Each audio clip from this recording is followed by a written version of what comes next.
सोनम एक मेले में अपने माता पिता से बिछड़ गई थी। ममता नाम की एक चालाक औरत की नजर रोती हुई सोनम पर पड़ गई और वो सोनम को अपने घर अपने गांव ले आई। सोनम अब 8 साल की हो चुकी है। उसे अपने माता पिता से बिछड़े 2 साल हो चुके हैं।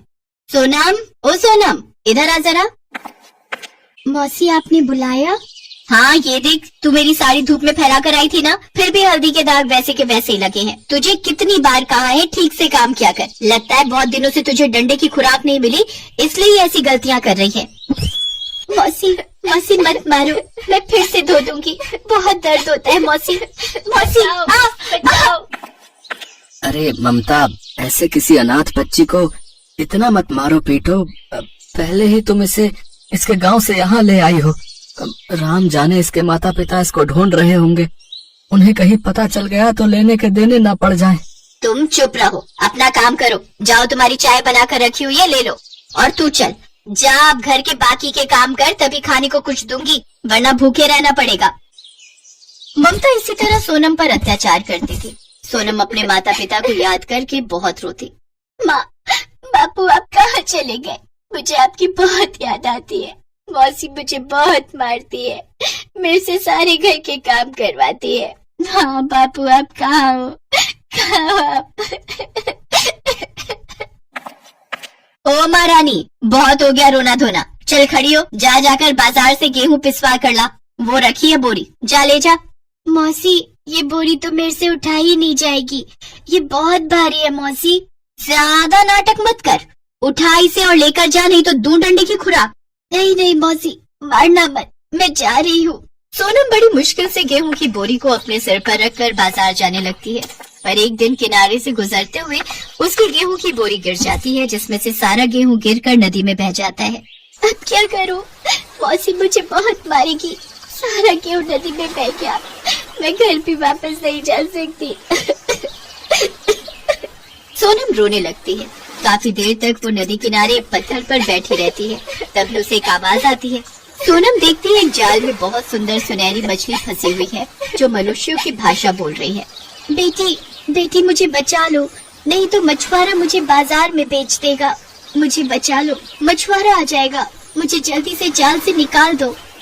अरे, तुम तो हमारी तरह बोल सकती हो।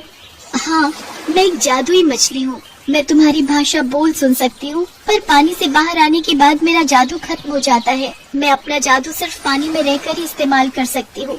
इस समय मैं बहुत दुविधा में हूँ, मैं अपनी कोई मदद नहीं कर सकती। तुम मुझे इस जाल से निकाल दो, मैं पानी में चली जाऊंगी। मेरे बच्चे मेरी राह देख रहे होंगे, मेरी मदद करो। इससे पहले कि मछुआरा वापस लौट आए, मुझे यहाँ से निकाल दो। हाँ हाँ, तुम चिंता मत करो मछली रानी, मैं तुम्हें अभी इस जाल से निकाल देती हूँ। सोनम मछली को जाल से बाहर निकाल देती है और मछली छलांग मारकर पानी में कूद जाती है। तभी वो मछुआरा आ जाता है और सोनम पर गुस्सा करने लगता है।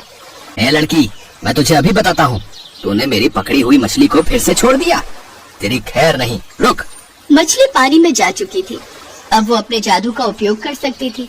मछली ने अपने जादू से मछुआरे को उसी जाल में बांध दिया। मछुआरा छटपटाने लगा। अरे, मैं अपने ही जाल में कैसे फंस गया? मुझे छोड़ दो, मुझे जाने दो। अगर तुम इस लड़की को कुछ नहीं कहोगे तो मैं तुम्हें छोड़ दूंगी। वैसे भी अब मैं पानी के अंदर हूँ, मैं अपने जादू से तुम्हें अच्छा सबक सिखा सकती हूँ। नहीं नहीं, मैं इसे कुछ नहीं कहूँगा, मैं यहाँ से चला जाऊँगा, फिर कभी इस नदी किनारे नहीं आऊँगा। ठीक है, मैं तुम्हें अब इस जाल से मुक्त कर रही हूँ, अब भाग जाओ यहाँ से। मछुआरा जैसे ही जाल से मुक्त होता है, वो तुरंत ही वहाँ से डरकर भाग जाता है। बेटी, तुम बहुत अच्छी हो, तुमने आज मेरी जान बचाई है। तुम्हारा नाम क्या है और तुम यहाँ नदी किनारे उदास कैसे बैठी हुई थी? मछली रानी, मैं मेले में अपने माता पिता से बिछड़ गई थी। उसके बाद से मैं ममता मौसी के साथ रहने लगी। मौसी मुझे बहुत तंग करती है। उन्होंने मुझे आज बहुत भारी गेहूं की बोरी पिसवाने के लिए बाजार भेजा था, पर सारा गेहूं पानी में गिर गया। अगर अब मैं बिना आटा लिए घर गई तो मौसी मुझे बहुत मारेंगी। अब तुम्हारी मौसी तुम्हें कुछ नहीं कहेंगी। मेरी बात ध्यान से सुनो, तुम्हें किसी भी तरह अपने गांव में जाना है जहां मेले में तुम खोई थी।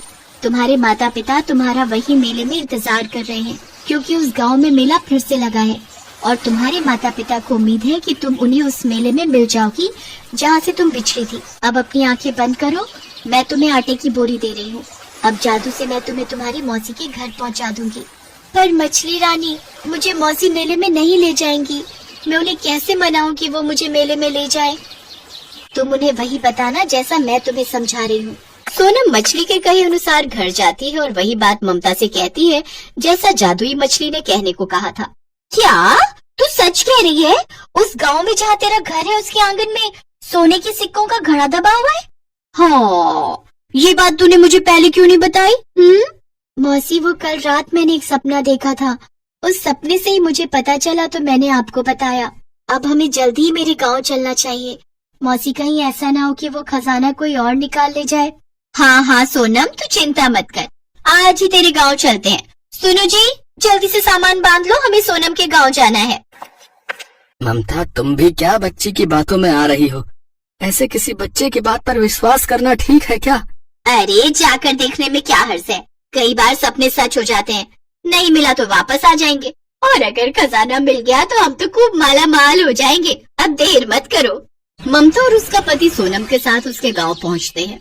रास्ते में वही मेला लगा हुआ था जहां से सोनम अपने माता पिता से बिछड़ी थी। मौसी, अब हम गांव आ ही गए हैं तो मेरे घर जाने से पहले एक बार बस हम मेले में घूम ले। मुझे अपने माँ बापू की याद आ गई।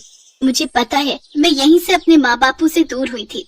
हाँ, क्यों नहीं, आराम से पहले मेला घूम ले, घर कौन सा दूर होगा। वैसे तेरा घर कितनी दूर है? मौसी, बस थोड़ी दूर पर ही है। चलो न मौसी, हम मेले में चलते हैं।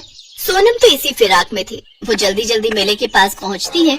तभी उसकी नजर मेले में खिलौने बेचते अपने माता पिता पर पड़ जाती है। जादुई मछली ने पहले ही सोनम को बता दिया था कि मेले में किस जगह उसके माता पिता उसे मिलेंगे।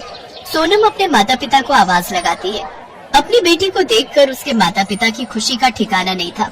वहीं ममता के पैरों तले जमीन खिसक जाती है। माँ बापू, आपको पता है मैं आपके बिना कितना रोई हूँ। ये मुझे अपने घर ले गई और इन्होंने मुझे बहुत तंग किया, मुझे बहुत मारा, मुझसे बहुत काम करवाया। हम भी तुझे ढूंढने के लिए इधर उधर घूमते थे, सबसे तेरे बारे में पूछते थे। फिर जब ये मेला लगा तो हमें लगा कि तू कहीं हमें इसी मेले में मिल जाए। मेरी बच्ची चुप हो जा मेरी बच्ची। हमारी सोनम हमें मिल गई। भगवान आपका लाख लाख शुक्र है। माँ, वो जादुई मछली वो बहुत अच्छी है। उन्होंने ही मुझे आपके बारे में बताया था। इसका मतलब ये तुम्हारी चाल थी कि तुम अपने माता पिता से मिल सको, हैं?